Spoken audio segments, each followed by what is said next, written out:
अवधूत चिंतन श्री गुरुदेव दत्त. देवी महालक्ष्मी देवे नमः. आज आहे मार्गशीर्ष महिन्यातला चौथा गुरुवार. तुम्ही पाहू शकता इथे देवी महालक्ष्मी विराजलेली आहे. तर याच निमित्ताने आजचा पदार्थ गोड असा मी घेऊन आलेले आहे. तर मी अंकिता कोवेकर आपल्या चॅनलवर तुम्हा सगळ्यांचे पुन्हा एकदा स्वागत करते. तुम्ही पाहू शकता तिथे मागे महालक्ष्मी देवी आहे. तर आज आपण पाहणार आहोत गाजराचा हलवा. तर त्यासाठी मी प्रथम इथे गॅसवर कढई ठेवलेली आहे आणि इथे मी अर्धा किलो गाजर छान बारीक असं किसून घेतलेला आहे. आता ह्या सीझनमध्ये गाजर फार जास्त मिळतात, त्याच्यामुळे म्हटलं आज गाजराचा हलवाच बनवूया. तर सगळं गाजर मी कढईत ओतून घेतलेले आहे.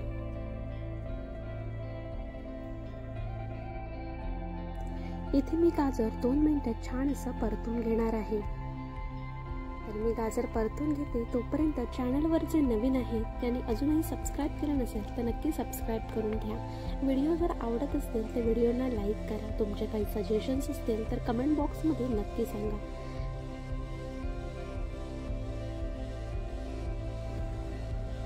इथे मी गाजर 2 ते 3 मिनिटं छान असं परतून घेतलेलं आहे.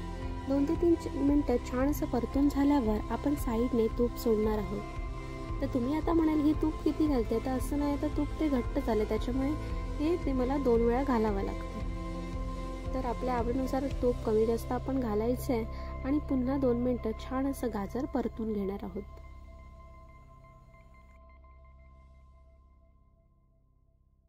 गाजराचा हलवा सगळ्यांनाच आवडतो. तर ही रेसिपी बघून नक्की तुम्हीही तुमच्या घरी गाजराचा हलवा नक्की ट्राय करा.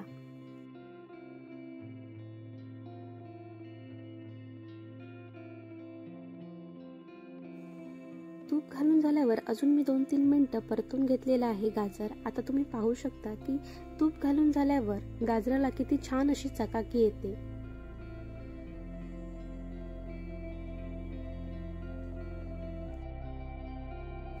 इथे आता गाजर परतून झाल्यावर मी आवडीनुसार साखर घालून घेणार आहे. तुम्ही तुमच्या आवडीनुसार कमी जास्त घालू शकता. आणि इथे मी काजू बारीक करून घेतलेले आहे, तेही या स्टेजला मी घालून घेणार आहे.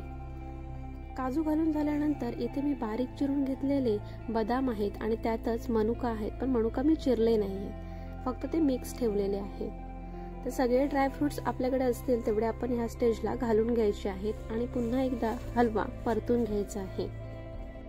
अशाच व्हिडिओसाठी चॅनलवर बनून राहा आणि पुढचा व्हिडिओ कोणता पाहिजे हे कमेंटमध्ये नक्की सांगा.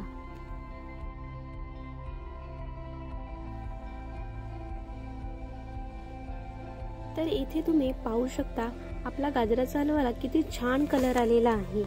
ड्रायफ्रुट्स देखील छान असे परतून झालेले आहेत.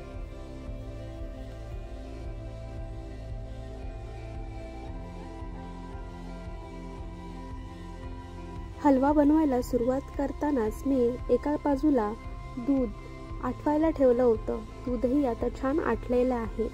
हलव्यामध्ये आटवलेलं जेवढं दूध जास्त घालाल तेवढाच हलवा आपला छान गोड आणि छान कलर देखील येतो. तर दूध ओतून घेतल्यावर परत एकदा मी हे छान असं मिक्स करून घेणार आहे आणि 2 मिनिटं शिजत ठेवणार आहे.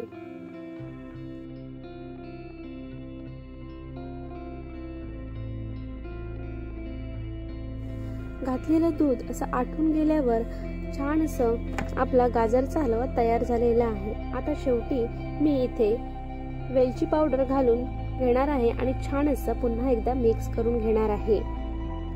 वेलची पावडर ऑप्शनल आहे, तुम्हाला हवी असेल तरच घाला. तर तुम्ही पाहू शकता आपला गाजराचा हलवा किती छान तयार झालेला आहे. जेवढं दूध मी घातलं होतं ते देखील आटून छान असा कलर आलेला आहे. व्हिडिओ कसा वाटला कमेंटमध्ये नक्की सांगा. चॅनलला सबस्क्राईब केलं नसेल तर सबस्क्राईब करा. थँक्यू.